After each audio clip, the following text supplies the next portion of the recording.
Hello बच्चों, कैसे हैं आप लोग। उम्मीद करते हैं बहुत अच्छे होंगे। और आज हम आपके सामने लेकर आए हैं, ये देखिए, ये अध्याय 3 है। अध्याय 2 में दोहे है, वो भी मैं आपके लिए लेकर आ जाऊंगा। फिलहाल हम कहानी पे आते हैं। गिल्लू। देखिए, गिल्लू क्या है, एक गिलहरी का नाम है। और इस कहानी में आपको बहुत ही हार्ट टचिंग कहानी है ये, और बहुत ही आपको अच्छा लगेगा। तो सारांश में एक बार हम कहानी को जान लेते हैं। सबसे पहले तो आपको समझना पड़ेगा कि इसमें एक गिलहरी की कहानी है, जिसके बारे में जो है लेखिका हैं। वो कौन है? वो लेखिका हैं।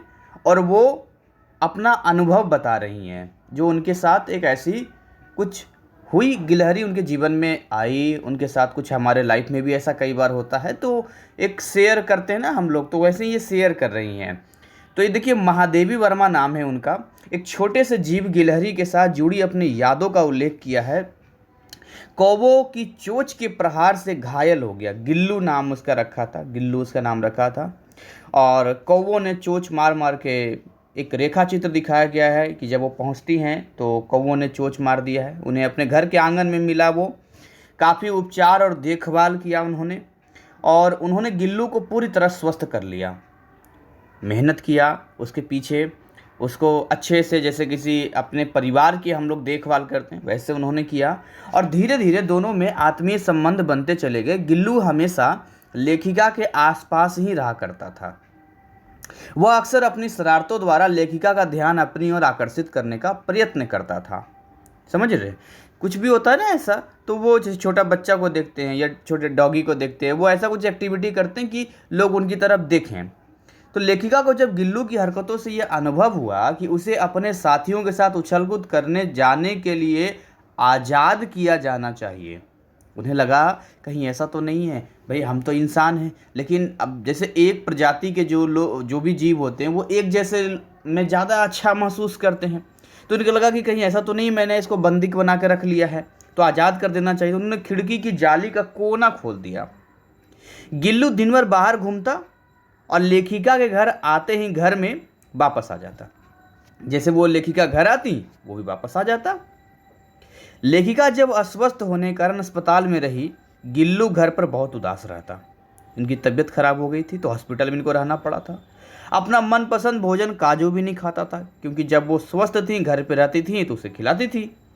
लेखिका जब घर वापस आई तो उसके सिरहाने बैठकर उसके बालों को ऐसे सहलाता, मानो कोई सेविका देखभाल कर रही हो। गिलहरी की आयु जो होती है, आपको मालूम होना चाहिए, 2 वर्ष की होती है। जैसे हम लोग का 60 साल, 70 साल, 80 साल, 100 साल होता है, तो वैसे उसका 2 साल का होता है। अब गिल्लू अपने अंतिम समय में अपनी डलिया से उतरकर महादेवी के पास आ गया। महादेवी ने उसे अपनी हथेली में रखकर बचाने का प्रयास भी किया, पर वह नहीं बच सका। उसकी मृत्यु के पश्चात भी महादेवी को ऐसा लगता रहा कि फिर वह कहीं से अचानक आकर उन्हें चौंका देगा, जो गिलहरी अचानक से पहुंच जाती है। गिल्लू की हर छोटी बड़ी बात उन्हें याद रहती। तो इसमें मुख्य बिंदु अगर हम बात करें, तो कभी कभी एक चीज़ को देखकर किसी दूसरी चीज़ की याद आ जाती है। ऐसा होता है कि नहीं होता? लाइफ में कई बार ऐसा होता है, जिस चीज़ को देखते ही हमें वो चीज़ याद आने लग जाती है। तो इसे हम संबंध भावना कहते हैं। तो लेखिका सोन जूही को देखती है। सोन जूही क्या, एक पेड़ है, फ्लावर है, फ्लावर का पेड़ है। तो उसे गिल्लू की याद आती है। गिल्लू सोन जूही की छाया में बैठता था, और लेखिका जब नज़दीक आती तो अचानक कूद कर उसे चौंका देता था। गिल्लू को समाधि भी सोन जूही के नीचे दी गई, इसलिए सोन जूही में आए फूल को देखकर लेखिका को गिल्लू की याद आ जाती। आप मुझे बताइए, आपने भी कभी लाइफ में ऐसा, बहुत सारे बच्चों ने किया होगा, बहुत सारे डॉग्स पाले होंगे, या और भी कई जीव पाले होंगे, जानवर पाले होंगे। तो उनके साथ भी आपका एक अनुभव रहा होगा, क्योंकि उनकी उम्र ज़्यादा नहीं होती है, लेकिन उनकी यादें जो है ना, वो हमेशा आपके दिलो दिमाग में बैठ जाती है। लेखिका ने पहली बार गिल्लू को तब देखा जब वह अपने घोंसले से गिरकर घायल हो गया था, और कौवे उस पर अपनी चोंचों से प्रहार कर रहे थे।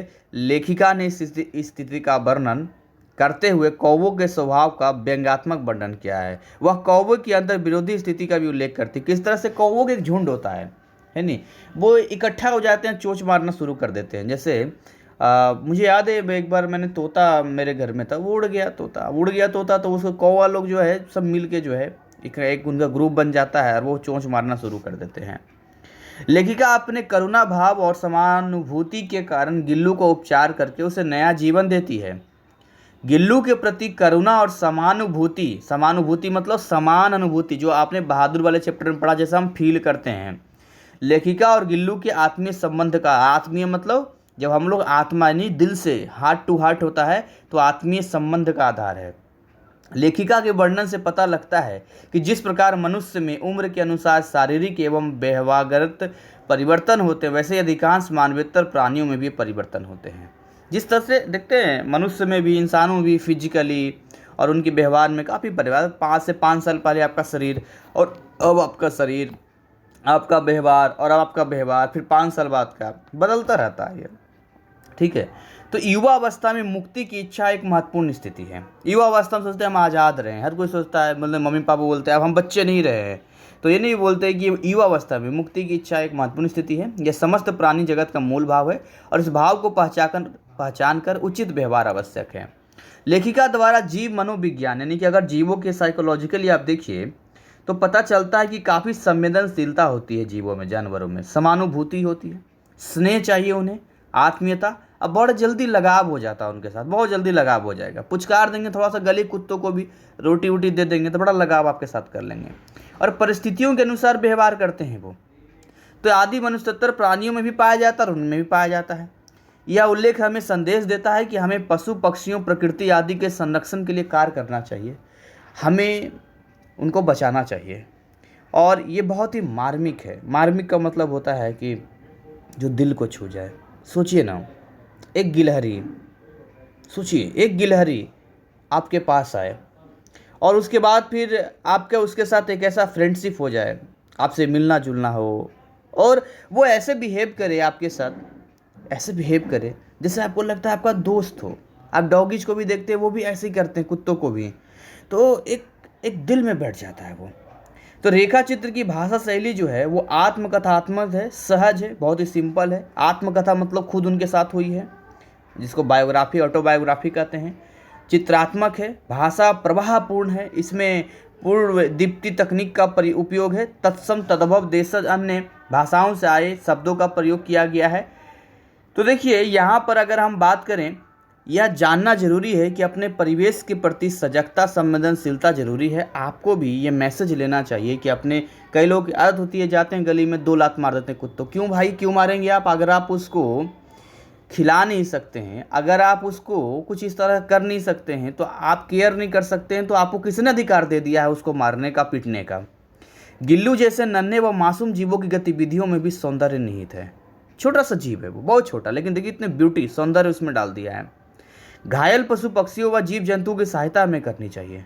पशु पक्षियों में अपने संरक्षक के प्रति वफादारी की भावना होती है। देखिए ये वफादारी पशु पक्षियों में होती है पर इंसानों में नहीं होती है। समझिए, इंसान धोखा दे देगा पर पशु पक्षी मर जाएगा पर धोखा नहीं देगा आपको। अभी सुशांत सिंह राजपूत की जब मृत्यु हुई, मृत्यु क्या तो मर्डर ही था, तो उसके बाद उनका जो कुत्ता था वो इंतजार करता रहा। सोचिए कितनी वफादारी होती है। तो पशु पक्षी हमारी प्रकृति का अभिन्न व महत्वपूर्ण अंग है।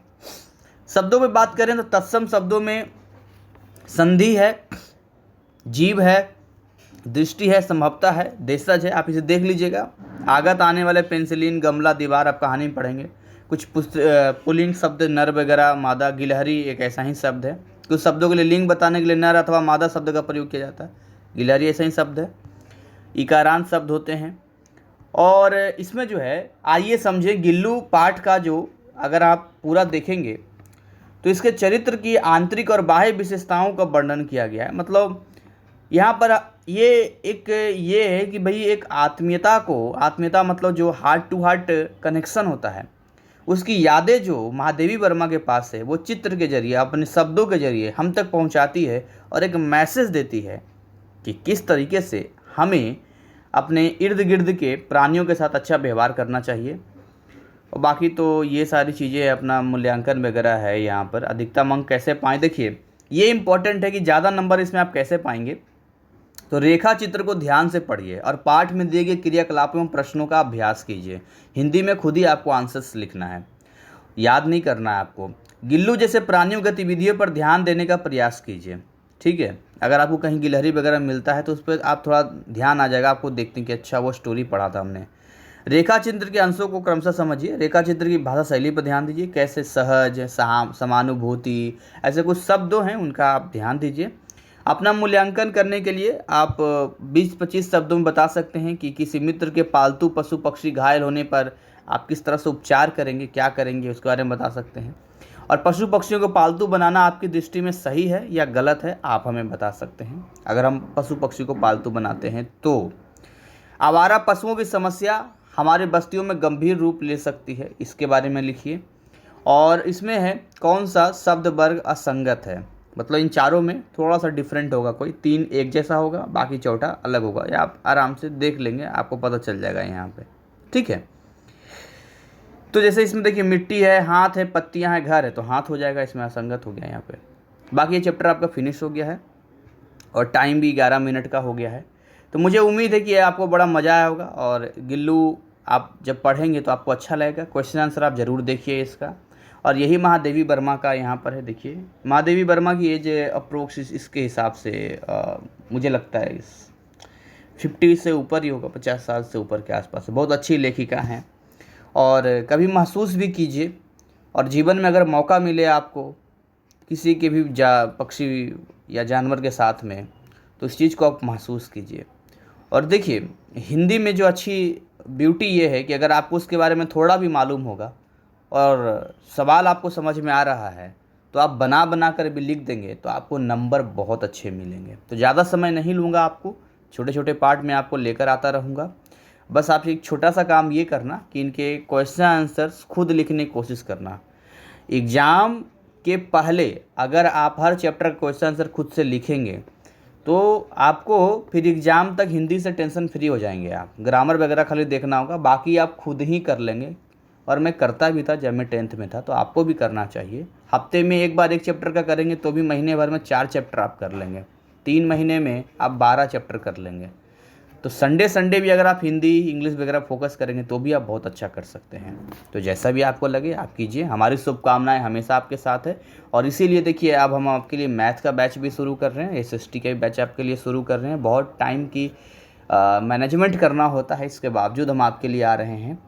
खैर कोई नहीं, आप देश के भविष्य हैं जितने भी बच्चे हैं। और बच्चे, मेरा मानना है कि पढ़ाई पेट भरने वाली नहीं होनी चाहिए। पढ़ाई का मतलब पढ़ाई होनी चाहिए। आप साइंस पढ़ रहे हैं तो साइंस का एक्चुअल मीनिंग होना चाहिए। अगर हिंदी पढ़ रहे हैं तो ठीक है, हिंदी में साइंस तो नहीं आएगा, लेकिन एक मोरालिटी तो आएगा, एक मानवता तो आएगा, एक अंदर अच्छाई तो आएगी, कुछ मैसेज तो आएगा कि हमें जंतु जानवर के साथ ऐसा नहीं करना चाहिए। जो भी कहानी पढ़ेंगे, जैसे बहादुर पढ़ा तो बहादुर में भी था कि भाई अगर आप नौकर रखते हैं तो उसके साथ भी अच्छा व्यवहार कीजिए। ये सारी चीज़ें जो है कहीं ना कहीं हमें लिटरेचर इसलिए दिया जाता है, हमारी तो हिंदुस्तान की परंपरा है ना, ये तो हमारी परंपरा है। इंसानियत हमारी परंपरा, हम एक दूसरे की मदद करते हैं, हम मिलजुल के रहते हैं, हमारी परंपरा है ये।